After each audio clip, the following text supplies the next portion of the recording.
but I love the fight. The harder it is, the better.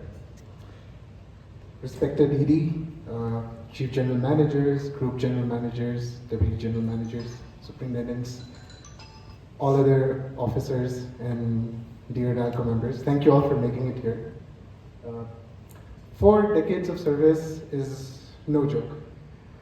In our generation, where skipping jobs is considered prestigious, sticking in one particular industry, dedicated to one particular domain is seen as not so cool, I think there are 3 things that I have to take from my father. First is work ethic and dedication. My name is Satvik. I just finished my master's in management at ESSEC Business School. I've worked for about 2 years in France, and now I'm going on to take up challenging tasks of building a startup.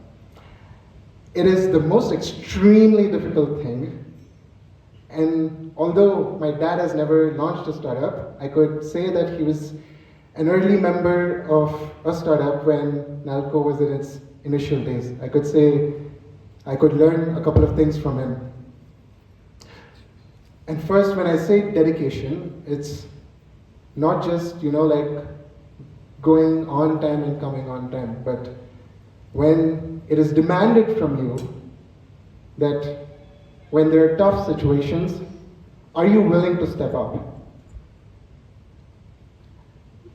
As a father, I've seen him complain about a lot of things, mostly small things, but I've never seen him in my entire life ever to say that I don't want to go for a double duty, right? I've seen him in the past couple of years.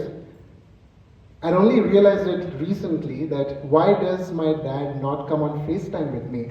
Like, your son is living so far. I always talk to my mom, but why not with my dad? And then I realized that the most dedicated person ever that I've met would be my dad. I would look up to all these entrepreneurs that have changed the world, but maybe I should just look close by and learn something from him. That's one. And he says one thing, and that's something that's etched into my mind is, if you enjoy what you do, you can endure anything. And that is extremely, extremely applicable for somebody who is going into the world of entrepreneurship, where you have absolutely no clue whether whatever you're working on is the right thing to work on. But if you love something, but if you're excited about it, you will go to any lengths. And I think that's something that I should, that I take it from my dad. Thank you so much. The second thing that I learned is about trust. Trust is the most fundamental and greatest economic drivers of our economy. In a world where people only think of money as just a number in their bank account, a means to buy a great house or a fancy car, a means to flaunt, money has become a status game. But what money, in a sense, is how much amount of trust have people put in you? If today NALCO has been so profitable for a very long time, has consistently been a Navratna company for so long, and I'm very confident that it will go on to achieve great things and become a Maharatna one day, it is because of consistent trust that NALCO has gained and a prominent place it has taken in India's economy. And something that my sister has already mentioned, and I've met all of his colleagues over these years, when I was in Damajuri, I grew up until I was 15, is one thing that I've constantly heard is, he's a reliable man.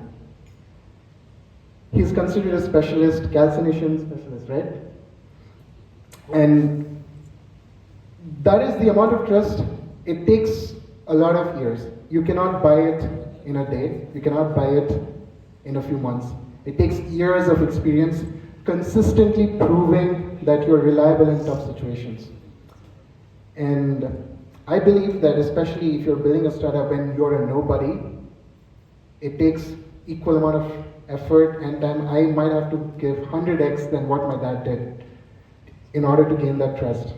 And him being able to do that for 39 straight years, that is a no joke.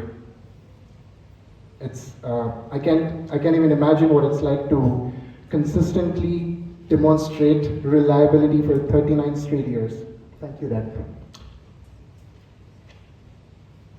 And the last thing is very personal. Uh, a human being is not perfect. And when I learned that in my teens, it was a shock that I thought my parents have all the answers. I looked up, I thought they are the authority.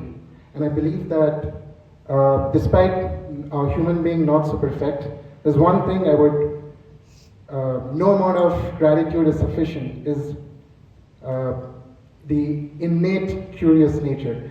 As some of his close colleagues would know, that our house is filled with books in every corner.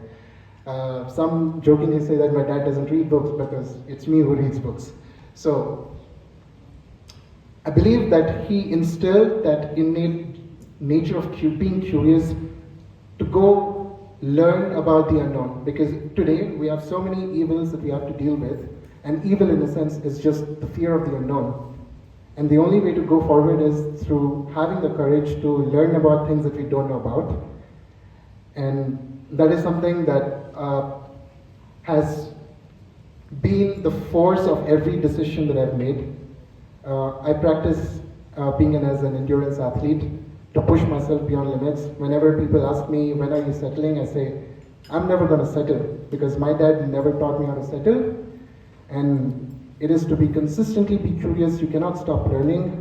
And the day you stop learning is the day it's the end of humanity. And I feel like that is the most valuable lesson I would ever take, and follow it to the best possible extent. Thank you so much.